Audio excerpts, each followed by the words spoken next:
then over the winter months, I was like, oh, this is ledge, this car. It does everything. We got 3 dogs as well, so you chuck everything in the 2 kids, 3 dogs, chuck it all in the car. It's just, it's ledge. It's funny though, because now that you've retired, and we're going to get into this properly. Now that you've retired, you look at your cars and think, do I really need that? The thing is, everything changes. Yeah, everything changes. You know, even when you have kids, your perception of life and what you need, and like obviously you want nice clothes, you want this, you want that, but 100%, you're like where I am, I'm like, I don't need a big car. I can't park it anywhere. You know, this little car is so good for the school run. It's so good for parking in and around. It's just ledge. I hardly drive the big car. Yeah. So it's up just a little bit. Yeah. All right. You comfortable? Yeah, I'm fine. You sure? Yeah. I'm good. Yeah. Cool. I'm good. Where are we? Yeah, guys. Counter Attack Podcasts with myself, Daps. Keep liking, subscribing, sharing, all of that good stuff. Taking a couple weeks off, but we're back with another one.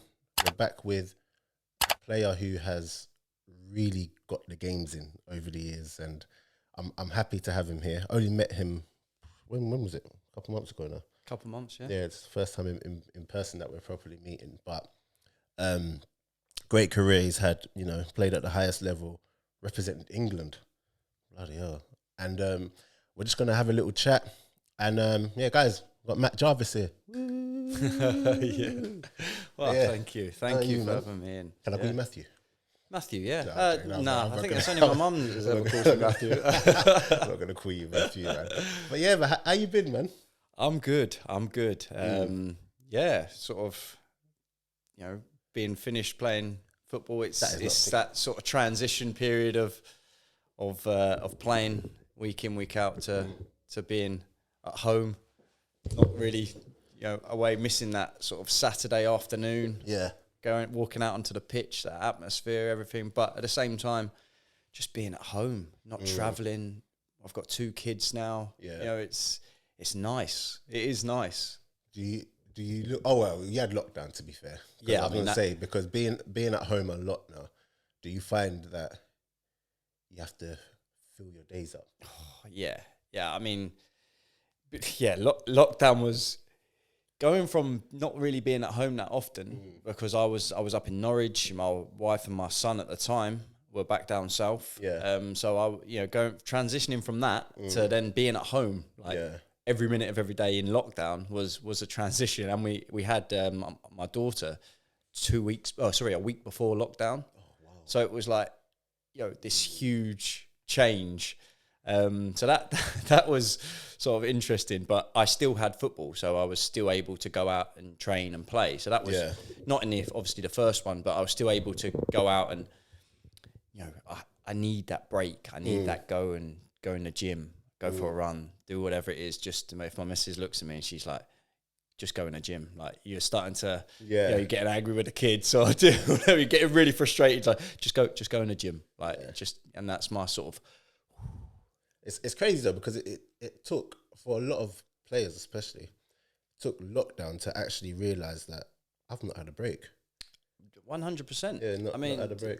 Since obviously just retiring, like that was my first Christmas off in probably 19, 20 years. Crazy. Crazy. And it was ridiculous. Apart from obviously lockdown, it was the first time I've been at home, and spent the whole Christmas at home. It was crazy. Do you still have that thing about you? Obviously, you still want to stay fit. I see you on your Peloton.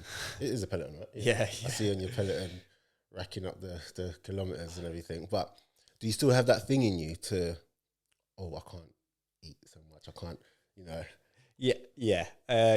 I don't get me wrong. I let myself go a little bit every now and again. But yeah, I go through stages, of course. Like over Christmas, you just, because for so many years I've been so good. People are like, should we just go out, have a beer? And I'm like, oh, no. Like, I'll come out, but I won't have a beer. Yeah. And then, we'll meet up, we'll have a beer. Yeah. And then I'm like, do you know what? I'll take you up on that. Yeah, let's go. I'll go and have a beer. And then, would you want to do this? Grab some food? Yeah, no problem. I'll do that. Yeah. So I sort of find myself thinking I've sort of not missed out, but I haven't done that for so many years that I'm like, I'll do it just because I can. And I don't have to worry about it. It's funny because I had Bradley Wright Phillips on, who's just recently retired. Actually, I had him on, and he was saying the same thing in regards to now that he's not in football anymore, he's allowed to just go out and just do this and go out and do that, and he realised that he's missed a whole lot of it. Yeah. And we were talking off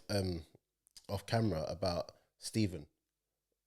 Is that his name? His name is Stephen, the CEO guy. Yeah. And like the discipline and stuff like that. But like, speak on the discipline that you've had to have throughout the year. I mean, throughout all the years. And do you think, you would have been able to play at the highest level for that long without maintaining that discipline throughout?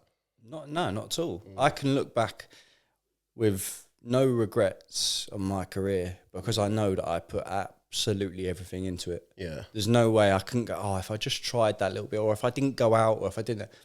There's nothing I can say to myself that, you know what, apart from maybe going into a tackle that started my injuries, there's nothing that, because I don't tackle, so that was a big mistake on my part. But apart from that, there's nothing that I would turn around and go, I could have done more. If I'd just done this. No, not at all. Like you say, you miss out on loads of things. I missed out on birthdays, weddings, all of these events that you would love to go to. But I didn't, because I had a game, or I was training, or I didn't want, I couldn't sort of fit it in because I was so dedicated to improving or playing or whatever it was. Like I didn't do it. Yeah. And even like to be fair, at West Ham when I was there, there was games where I'd booked stuff in London, with just going for a meal with my mates or my missus or something like that, and we'd have a bad result, and I'd be like, no, I'm not doing it, and I cancel it, and I go home, and I look at it and I think, why did I do that? Yeah. But it was just, I didn't want to put myself in them positions where I was like, even though it was all right, like, why could I not go out? But I didn't think it was right at the time. And I do look back and think maybe I should have just done it. And it doesn't matter but I was so dedicated to just being right in football terms that was a hindrance. Don't you think though, because okay, so one of my favourite pundits is working, because I love how old school he is. Yeah.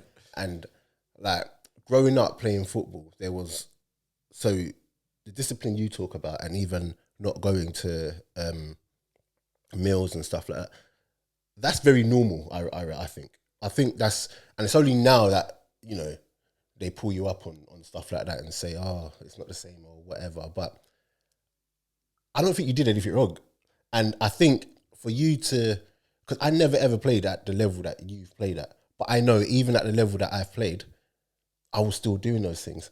And I just think it speaks to like the sort of player and how much you want it to do that. Do you get what I'm saying? Yeah, but now that things have changed now.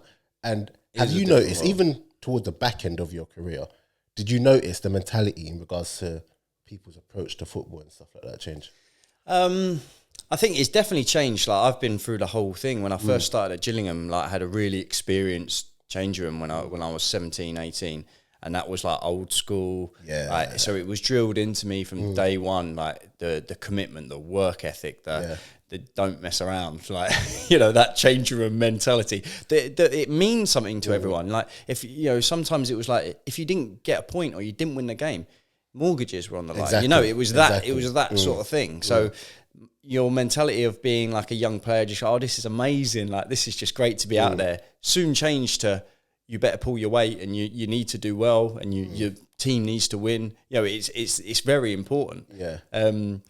And it's still the same now, but it's totally different in like changing rooms, the environment, the way the technology's changed, the training methods have changed, and it's sort of gone a completely different way. But everyone, like, if you look at players now, they're fitter, stronger. Everything's just sort of developed, which is great for football. But I was able to sort of go through that whole transition with it and sort of adapt, which was great. But the social media side of things has really, really been the biggest difference. Yeah, I think in regards to, how do I navigate this conversation? I think in regards to you and how you managed to navigate your way around, I think that's because I think you caught the beginning of wingers really like coming into it, because there was always wingers.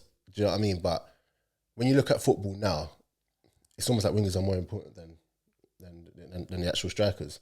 Do you get what I'm saying? And yeah, but they're different types of wingers. They're all like they're all inverted wingers. They're all like this inside, whereas I was the complete, you know, the throwback of feet on the touchline, get chalk on your boots, and that was it. Stay wide, get the ball, put crosses in. That was like your old school winger. Yeah, like right-footed players on the right wing, left-footed players on the left. But to be fair, that's ultimately how I obviously I played on the right when I was a kid. But then Gillingham, where I started, Paul Shaw was the experienced, but they played sort of like a four in the middle, but Paul Shaw played on the left, and he used to always just float in behind the strikers, and then they had like the three sort of central middle midfielders used to come in, and that's how I got into the team, playing in that left side. But for me, they then just stayed as a four rather than me floating in. So I sort of progressed as the left winger, but was right-footed, and then I just adapted my game to. It was always like cutting in, shooting, and cutting in, crossing. And then I had to obviously then progress on my left foot to be able to go down and put left foot crosses in. But that's how I got into it. And then it was your old school wide players taking people on, put crosses in. Yeah. And I was lucky at Wolves that was Mick McCarthy's whole mentality. It was 4-4-2, get it wide, get crosses in. We had two centre forwards who just go and score goals. It was just, we had that. Especially in the Championship, the season we won, got promoted and won the league, we had Sylvain Banks-Blake, we had Chris Uwelemo, I was about to say Chris, got Andy Keogh. At the time, it was an enjoyable game, because even if we went a goal behind, 2 goals behind, we knew we were going to score, because it was just that me and Kites on the wing, get it wide, put cross in, score goals. We were going to win 4-3. Michael Kitely, what a flipping player, man! Do you know Football Manager? I always used to ban. Yeah, because I always used to start at a lesser team. I didn't used to. So you didn't go the old school, sign yourself, and there we go, work your way. Start with lesser team, and Michael Kitely was the one. After Wolves, where did he go? Stoke. Yes. Yeah. Yes. Yeah. I wonder what he's doing now.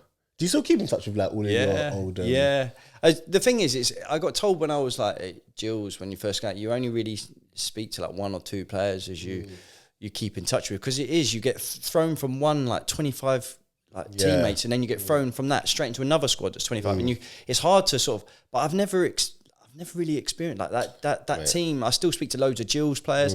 Wolves squad when we got it was so tight, and we still speak to loads of players there. And the same as at West Ham.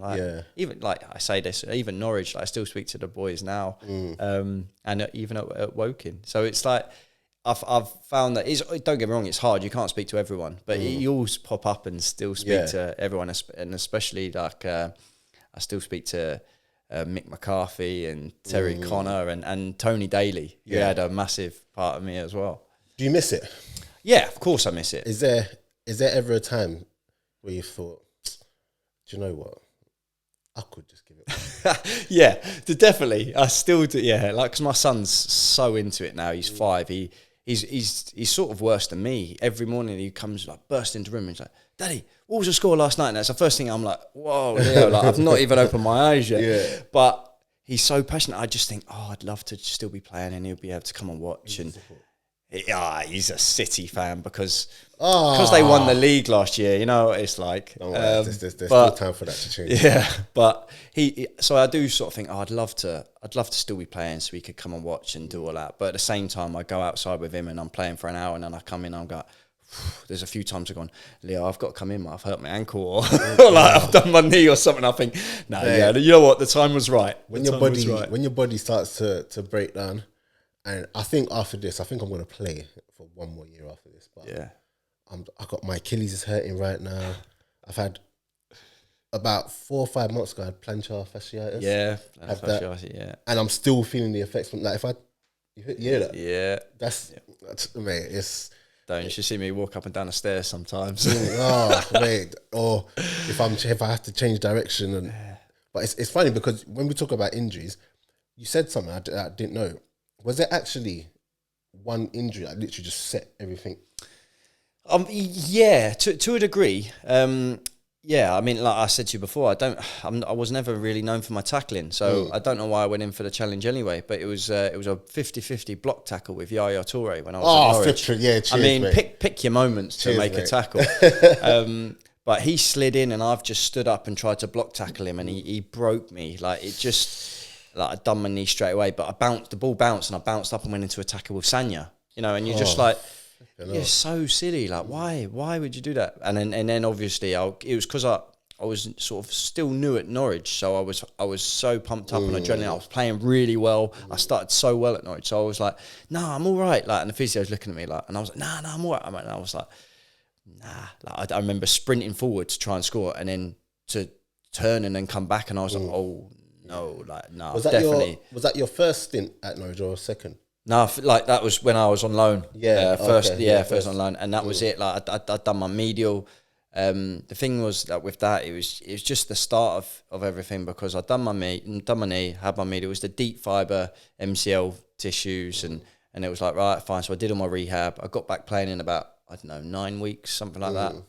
But it was never right. I was still sore the whole time, and I played for the whole rest of the season. And I was like, I couldn't kick the ball with my right foot. It was so sore. And then in the end, I just sort of said to them, this was pre-season, I was like, look, I literally can't do it anymore. And they were like, right, okay. So they went under the knife. And then I remember waking up from it and they were like, yeah, it wasn't really attached like properly. So that's sort of why. So then I had surgery. So I was out for 3 months or something. And I come back and my first training session, I was buzzing to be back. You know, and I went for a shot and I got smashed on my ankle and I'd done my ankle.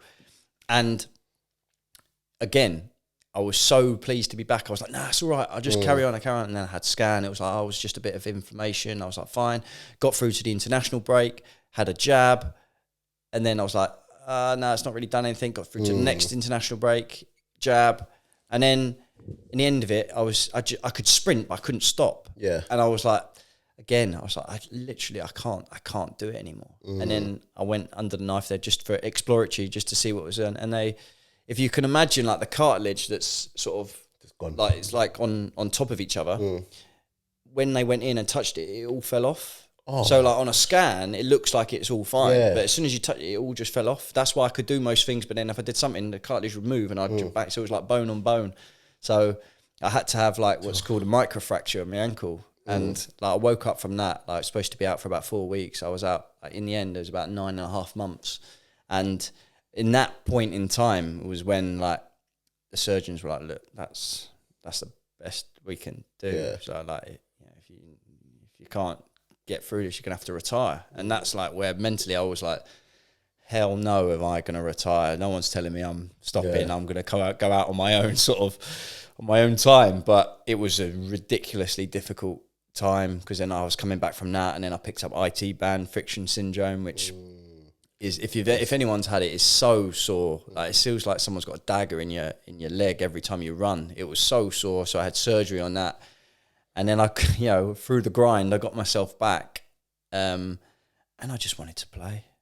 I was just I was desperate. I would love to have carried on playing at Norwich. At the time, they were flying in the Championship, and the manager was great with me, wanted me to stay and play, and I would have loved to have played in that system because I think I would have been perfect for it. But he was like, look, as a manager, I want you to stay, but as a person, I think, you've worked too hard to just not play. I think you should go and play, and that's what I wanted to. And then ultimately, I overcoming all of that, and I had many, many bad days up in Norwich on my own because my wife and son, I missed out on my son growing up and all of that to mentally for me to get myself fit. It's all I wanted to do was play. So that's what I wanted to do, and I got myself fit, and it was a difficult period. Yeah. But I got myself fit, and that first moment that I got myself back, I went on loan to Walsall, and my first game, we played Bolton away in the Cup, and after about 10 minutes, I got the ball, I shifted it, and I whipped a ball in, and someone scored, and I was like,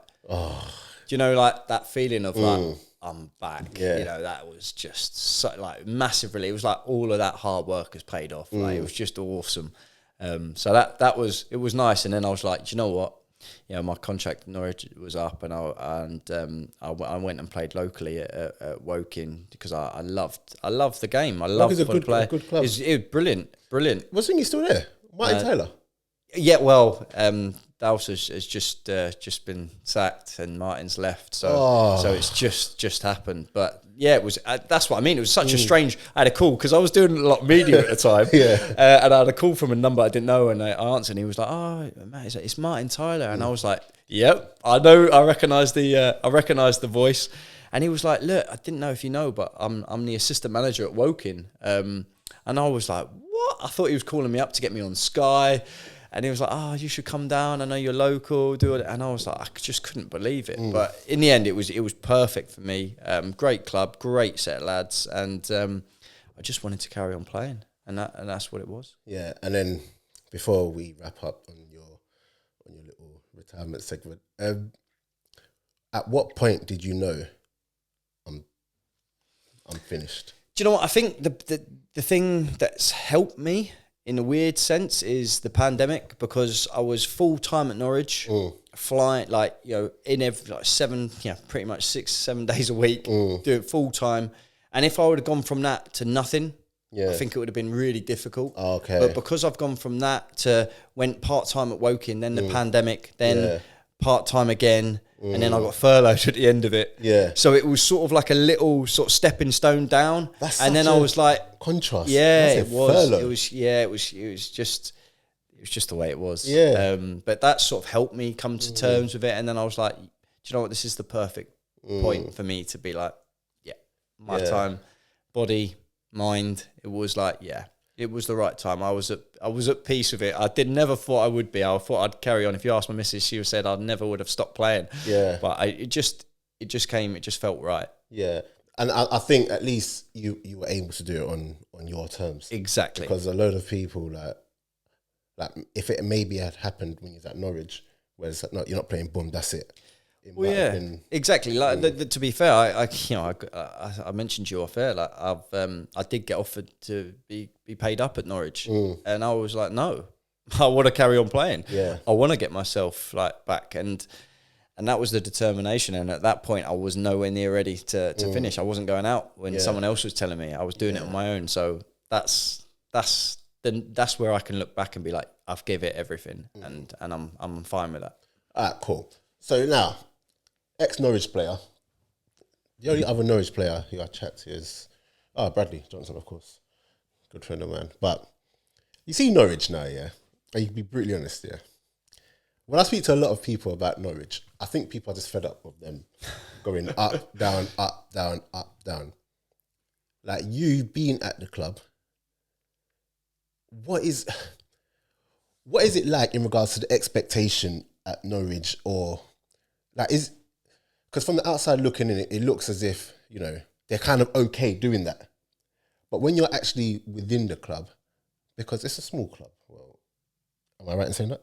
Well, it's like a family club. Yes. Like, it's got that mentality. I think, but that's like Delia, that they are very close. Stuart Webber, who went in when I was there, he's done a remarkable job of sort of turning that club into what it is now. Don't get me wrong, we had our ding-dongs, but at the same time, I have total respect for him with what he's done. And that's the difference, I think, that the way that they've sort of... Because it is quite like... Norwich is on its own. Like, you when you go there, there's one road in, one road out. It's like got that mentality that you're in it. Like, that's life there. So it's... Everyone's like hangs out together. Like the club's got that mentality, so that you've got to stay in that. That's why they do so well in the Championship. They've got, like, don't get me wrong, Daniel Farker had a massive role in that. The style of play, everything about it worked for them.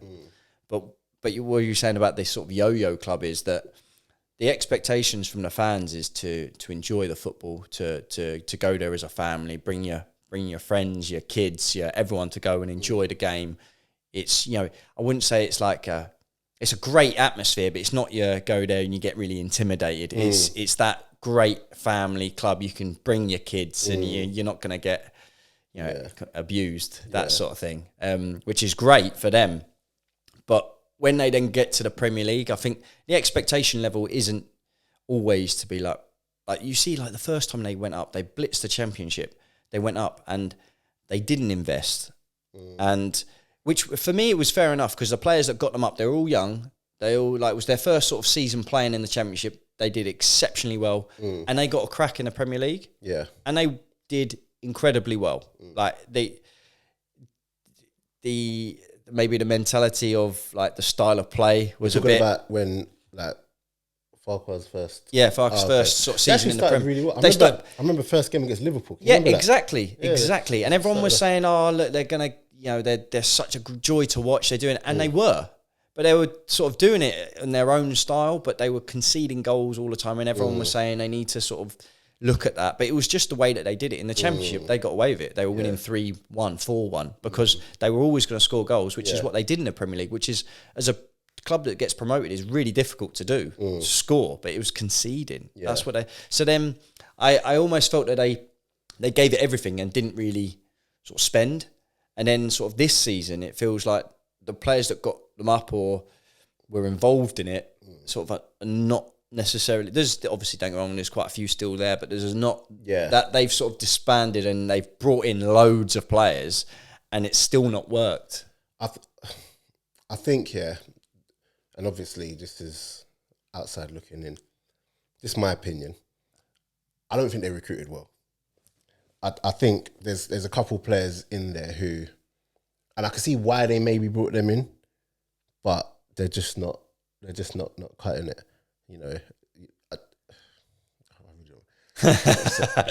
So Kabak, I can see, when you look at his record and his age, I can see why they brought him in, especially because he was at Liverpool as well, and he's available. So it's like, why would you not? Yeah, why would you not? But then you bring him in, and then it's just like, actually, I just don't think it worked. And I think there's a couple players who they don't have their I think if they brought a couple more experienced heads who have actually played. I think that's the thing. They brought a lot of players in that never played in the Premier League. Yeah.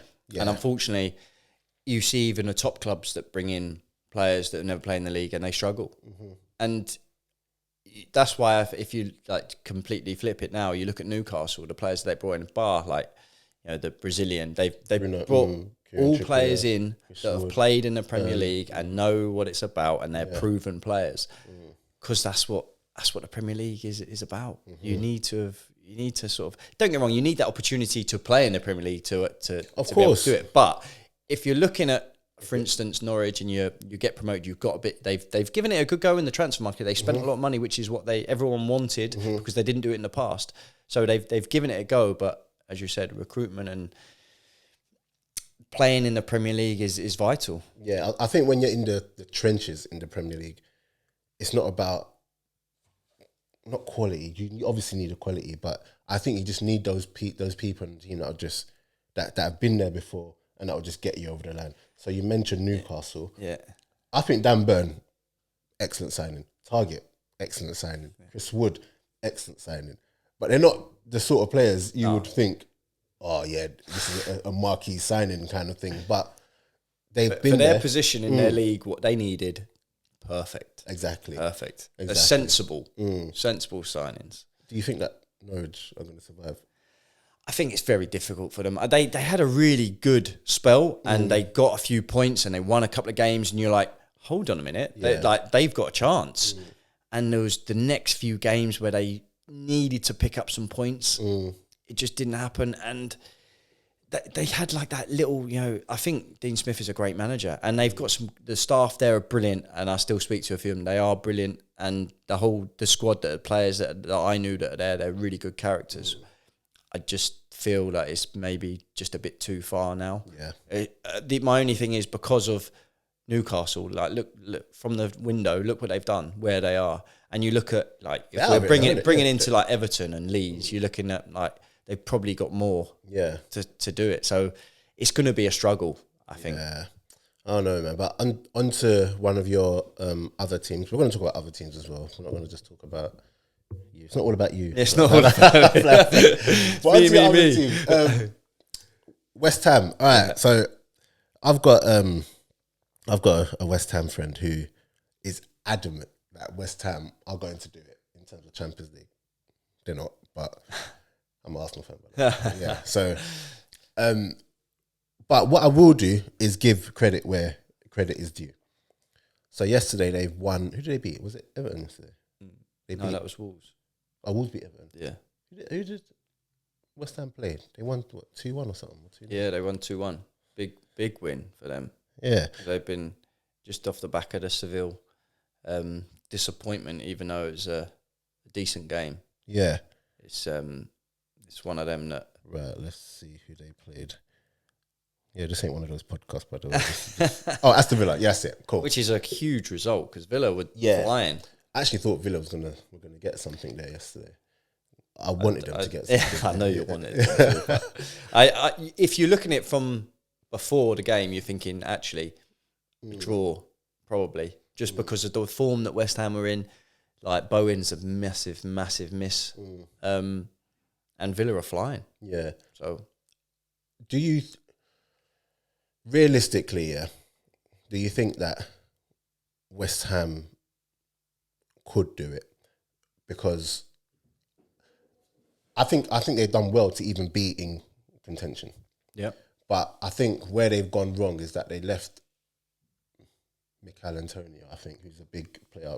They've given him way too much to do to lead the line for the whole season by himself, I reckon. And I think that they should have brought someone in January to back him up, because there's times where he looks burnt out at times, and I just think once you get to that position in January where it could actually be done, but then again they are overachieving. So, just be like to answer your question, if you'd asked me that in December, I was backing them because I was thinking, here is the opportunity. They were flying. It's not every week that you can say to a team that every single one of them were playing at least 7.5, 8 out of 10. Every single player. Yeah. They were all playing the best of their ability. And it was every week. And then once you get in that rhythm, it's just consistency, it's momentum, it just builds. Yeah. And going into the Christmas period, they were flying.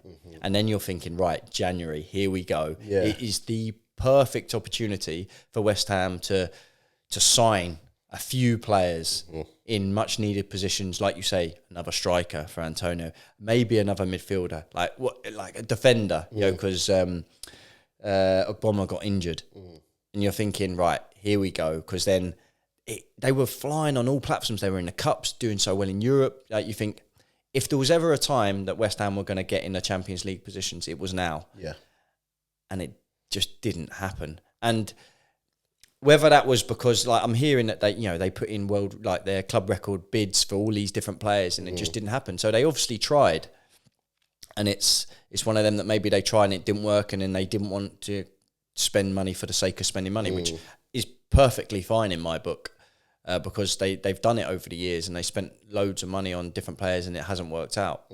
At the same time, it was the perfect window to go 100%. And buy some players and 100%. Really give that extra boost and just for the other players. Like, if it was me there, I'd be like, don't sign another winger because I want to play. Yeah. But at the same time, if you brought in that extra player, it just lifts the group again.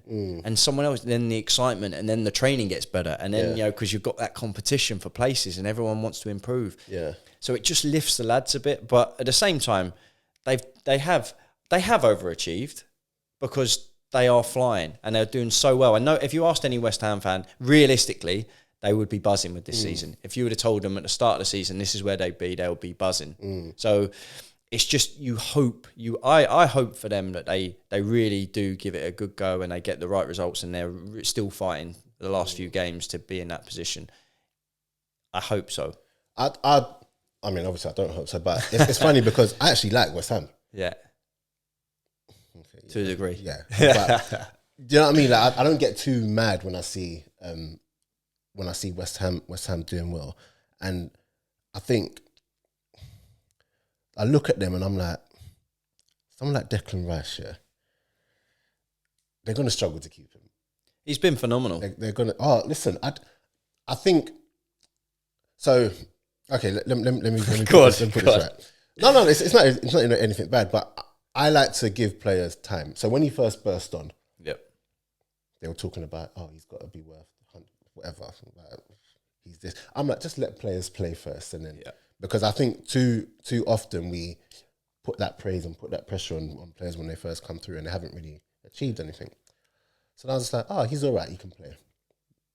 And then, bearing in mind, I'm not one to call professional footballers rubbish, because it don't make no sense to just call a professional. I can be like, I'm not really having him or whatever, but when you really look at it, what it takes to even be out there, 95% of people haven't got it. So if you get to there, so anyway, so I'm like, yeah, he's all right. And I think it was when I watched England. That's it. When I watched England in the Euros, I was just like, no, he can really play. And he kind of even overtook, because I love Calvin Phillips. And for me, he kind of overtook Calvin at the beginning of this season, bearing in mind Calvin's been injured. Yeah. In regards to like my favourite players right now.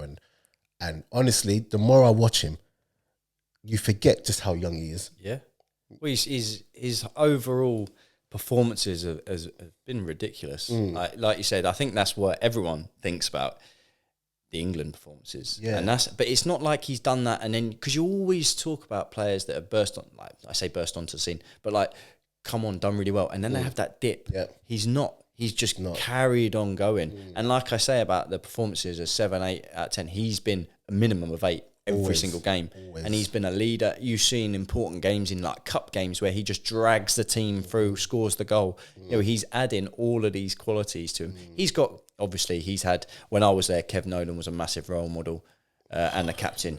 And Nobes sort of took that mantle on during my time there, but also since. And Declan Rice has learnt so much, I'm telling you, from him. Yeah. And just generally training. And now he's like progressing. Yeah. And it is wonderful to see. Such a good player. But you just see the importance of that. Right? And you can see it in himself. He's grown as a person. Like the interviews, the overall like way he holds himself on the pitch.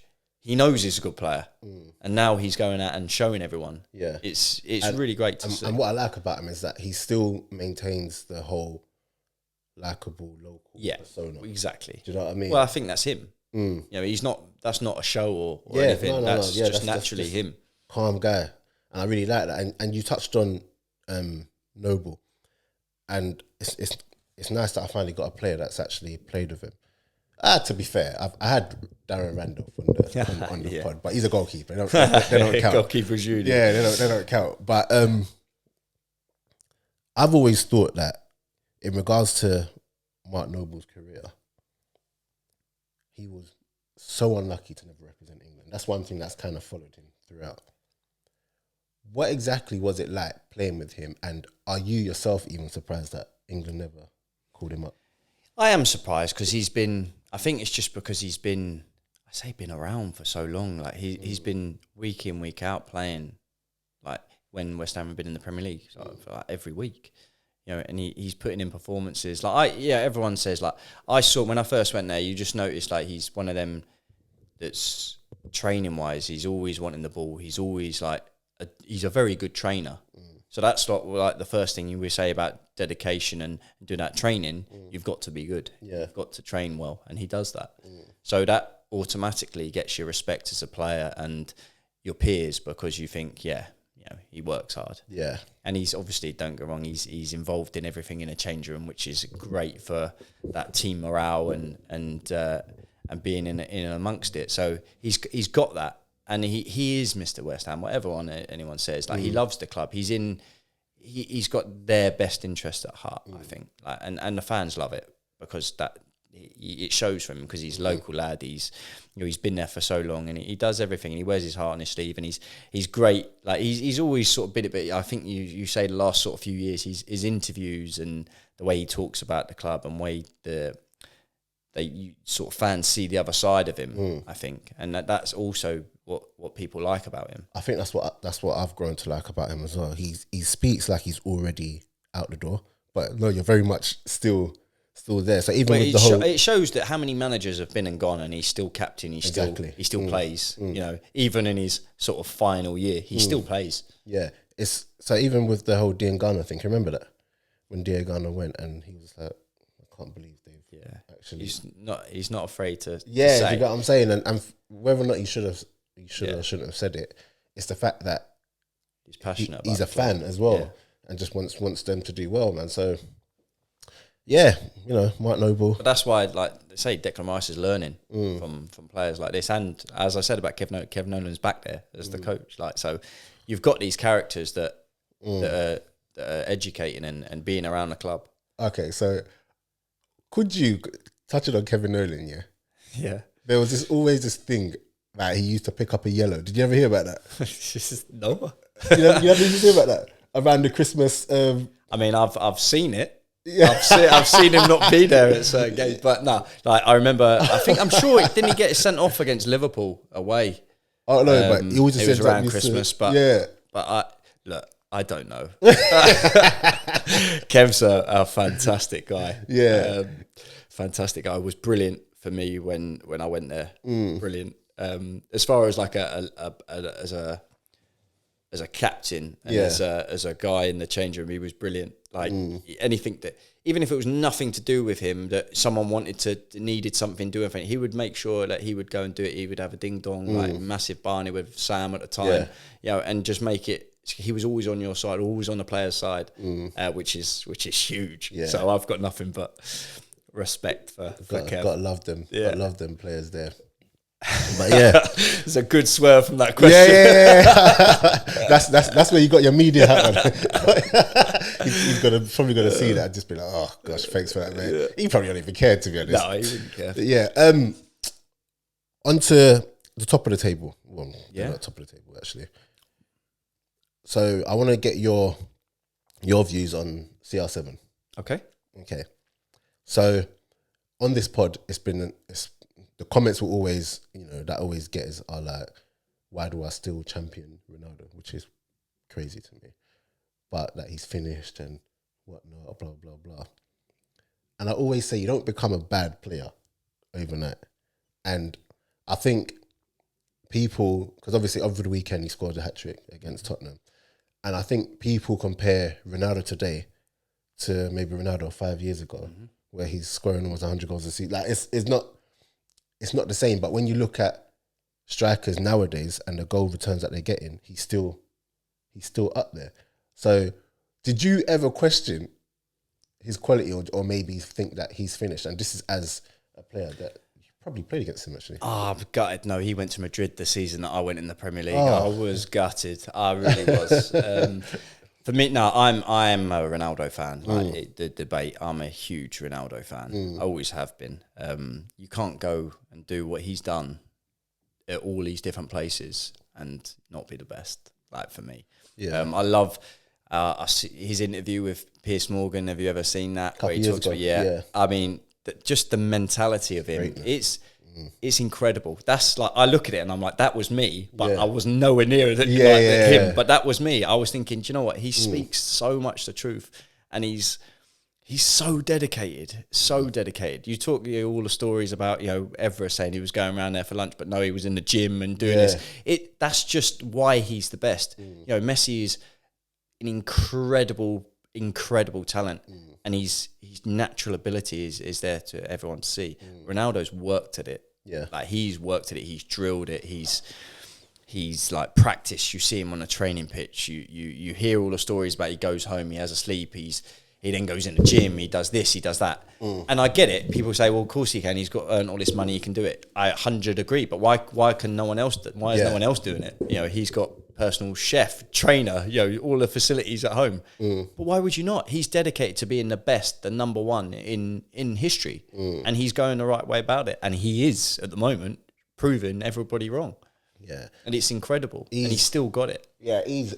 Don't get me wrong, a very different player now. Of course. He does, and I said this, I can't remember who I was talking to the other day. I was watching the Man U Spurs game, and I was like, he is just a goal scorer now. But I say that in the best way possible. Yeah. Like, but how he was before as well. Yeah. But that's the hardest thing to do in football, is score goals. And he's just so good at it. But he's not involved in the build-up. He's not necessarily closing down like everyone's saying, but he's always in the right place at the right time. Yeah. If there's one chance he's scoring, and you look at that the other day against Spurs, you just see him, like United were obviously winning, then they get pulled back, and it was like, right, 2-2, who pops up? Ronaldo. And it was one chance, one header, one goal. And see that header? But that's him. Oh. He's not involved in anything, and then the ball goes in the box. I would say it's like different, but like Michael Owen was that one. He was a goal scorer. Yeah. Gary Lineker was that goal scorer, just in the box, bang, goal. He always in the right place at the right time. That's Ronaldo's adapted his game over the years to just become that goal scorer. I know, and I was. If United are going to win, I don't mind. I want it to be Ronaldo. It's just the story as well. Yeah, you just want him to. I'm a Ronaldo fan. Yeah, but now that he's back at United, I've got to act like I'm not. Yeah, I know. You know what I'm saying? But when we go away from that, you know, you were talking about him on Piers Morgan, and it's just like greatness, and it's the same with like when you look at like the Tom Brady's and the Michael Jordans, and he's up there with them. Do you get what I'm saying? And it's you can't not, especially someone that has played the game or at least tried to play the game, to just know what it takes to get there, and he maintains those standards. You know what I'm saying? I'm 35. He's 37. Exactly. And he's still playing at the top level. I'm retired. You know, don't get me wrong. I say he's had injuries, but he's just, his body he's just so well looked after. And you look at the shape of him, it's ridiculous. Like crazy. Yeah, I think you're right, come on, let's get back in the gym. Just because he's just a specimen, isn't it? If you were to pick your, like, you go, right, I'm going to build a footballer, it's him. 100%. He's 6 foot whatever, like can jump, like can shoot both feet, unbelievable in the air, like he's ripped. You know, it's your perfect specimen. Yeah. Do you think though, United? Wait. Who's your? Oh, here we go. Yeah. Who's your? See now, obviously, growing up in Guildford, I was a Man United fan. Makes no sense. Exactly. Yeah, from Surrey. So you actually grew up a United fan? Yeah, like I've got an older brother. My mum, but I do. But it's different because I played again. I do. I genuinely like that is my team. But it's very different from when I was a kid. Yeah. I still, that's probably still the first result I'd flick to, and I want them to do well, and like this season, obviously, I want them to get fourth, which is ridiculous. But it is still my team. See, I find that quite sad though. Yeah, that you grew up liking a team and everything. Well, like Giggs was my idol. And I played against him many times, which was awesome. When you said that, I can imagine that Giggs was your idol. But imagine you grow up and then you play football and. But it takes it out of you because they're now competition. Yeah, well, that's it. Everyone's like, you're playing it. So, are you gonna want them to win? Like, no, we need the points. Yeah. Like at the Wolves when I first got up, like we need to stay up. We need the points against them. Yeah, we beat them. At West Ham, you need points. Every time you play, you need to win. It's not like we'll let them win because I'm a United fan. No, not a chance. Yeah, but it does sort of suppress it a little bit. I'd say. To go in as a fan. So who's your bet for top 4? I think realistically, if you look at it now, it's obviously it's your team. Yeah, I'd say they're in prime position at the moment. Yeah, good. They are. Yeah, and the thing is, like, when everyone was saying about Arteta when he first went there, I was the one. I can say this with confidence, that you're not going to find it anywhere. That I was the one saying, no, he's not that. I was like, Arteta would be good. He's got nothing but. When he went there, everyone was saying how good he was as a coach and this and under Pep, and Pep spoke so highly about him. Obviously, he's gone through that spell where. It was sort of toxic, really. Mate. But I think that. Exactly. But I think he's shown he doesn't take any he doesn't take anything from anyone, and I think I like that about him. The Aubameyang thing, getting rid, and I almost feel like, do you know what? Yeah, I'm sort of on the side of that. I agree with it, and you look at it now. It's only because now they're doing well that you can say it was the right decision. But at the time, you're like, why? Yeah. But I agree. He's got that sort of young, hungry players now that want to do well, and I think you can see what he's building. It took a while. Don't get me wrong. It wasn't there for everyone to see, and you see all this money they've spent. You're like, really? Yeah. But you can just sort of start seeing what they're growing, and I think this year especially because they haven't had any other thing to worry about. It's been a massive thing. Yeah, huge because they haven't got that squad yet. Yeah.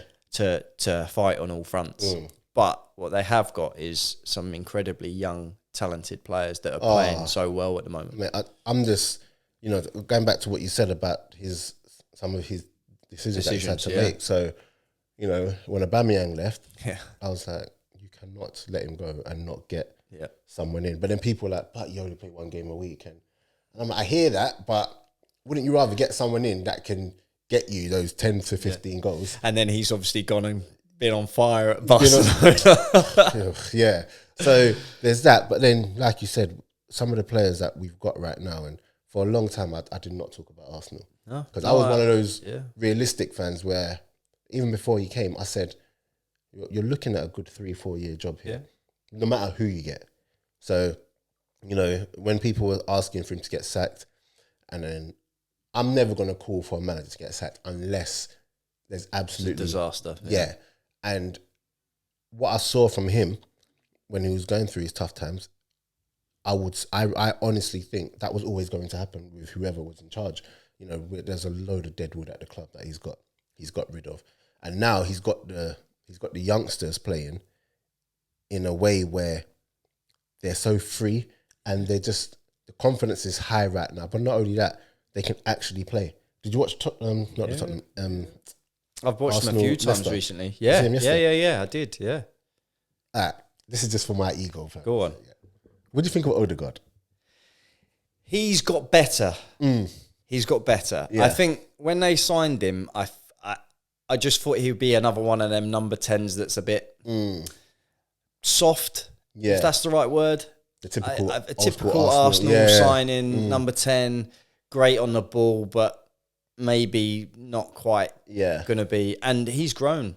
And he's become that player. You see him working hard. But again, that's down to the manager and the players around. I think they've all bought into what he's trying to do. And I think what's happened is this season, the expectation levels of the fans has been, I don't know about you, but it's been like, there isn't really anything. Okay, and, yes, that's been a massive And so thing. now the pressure's sort of come off them, and they've sort of been, they've been under the radar the whole season, and they've just got on with their work. They had a really good run where they were playing all the teams that you expect them to beat, but they beat them, and they scored goals. And that's how momentum grows, confidence grows, and they've now they've come out and they're playing the big boys, and now they're like, we can handle ourselves. Yeah, because now. even like the pundits and everything, they don't talk about Arsenal. The top four. It's always Man United, of course. Tottenham. Well, you would 6, 8, 10 weeks ago. Why would you be talking about Arsenal? You'd talk about Man United. You'd be talking about Spurs. Yeah, West Ham.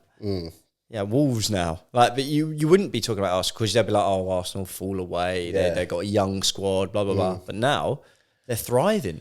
And now they've got the games in hand. Yes, I've got Liverpool next, then on Wednesday, which is going to be a tough ask. But maybe it's a good time to play Liverpool. Yeah, I might go to that one. I've got a season ticket.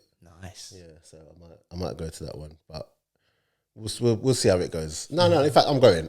There you go. I'm gonna go because as good as Liverpool have been as well. Because when you look at the informed teams in the league, it's City, Liverpool, Chelsea, Arsenal. Yeah. As good as Liverpool have been, I think we're currently playing at a level and with confidence, with enough confidence to actually trouble them. 100%. I totally agree with you. And also, I think with Liverpool at the moment, they've got so many things. Like they've got Champions League, a cup. They've got so many things that are just sort of you're trying to sort of go. But the problem with Liverpool is that they're a winning machine at the moment, and that what they've done in the transfer market has been fantastic. Not just this transfer, but like previous two maybe. Yeah, their recruitment's been fantastic. Because you look at Diaz and you're like, gosh. But you look at him and you go, he's played at Liverpool for the last 3 years. Yeah, he's made for Liverpool. It's not the case. He's been there like, Liverpool. 6 weeks? It's ridiculous. It's interesting with Diaz because I know they only probably got him because I think they saw that Tottenham were going to get him. I think there was, a few clubs. I think West Ham were trying to get him. I want to see because he's hit the ground running, I want to see the impact that it has with that whole Salah situation. Yeah, well, you look at Jota as well. He was the same. He gone from Wolves, and Wolves were like, he was brilliant. The fans loved him at Wolves. I would never. And then you signed him at 40 million. You're like, okay, fair enough. 40 million is 40 million. Yeah. And then you've gone there, and I don't think everyone expected him to do as well as he has. If I'm honest. Yeah. No. And he's he's just been a ridiculous signing for them. I thought he was good, but he's outplayed. He's pushed Firmino out of the team. Yeah, and now he's a regular. Rightly so, because even at Wolves, I thought he was a good player, but Wolves had the Portuguese contingent. I just thought, that's there. They got good players. Neves is there. Coutinho is there. Just another. So when Liverpool bought him, I was like, how have Wolves managed to sell him for that much? But then you look at what he's done now, Incredible. and he's what I call a dangerous man. He's direct. Yeah, I think that's he's one not thing. interested in anything apart from. But then you look at he's got Salah next to him, Mane next to him, who are literally just boom as well. But then international team, you got Ronaldo next to you, and so you can see he's learned. He's got that ruthlessness about him, and honestly, he's just gonna go from strength to strength. And they're building, aren't they, Liverpool? That's the thing. Yeah, there was a tweet. Keep adding bits to the puzzle, and they're all working at the moment. Mate, I just miss Arsenal being up there with them, because I remember the days where Liverpool were a good team, but they weren't going to last throughout the season. Do you know what I mean? And now you look at them, and they're really pushing City. Yeah, City all the way. 100%. I'm glad they are, though, because otherwise it's a bit. I don't like when teams just walk the league.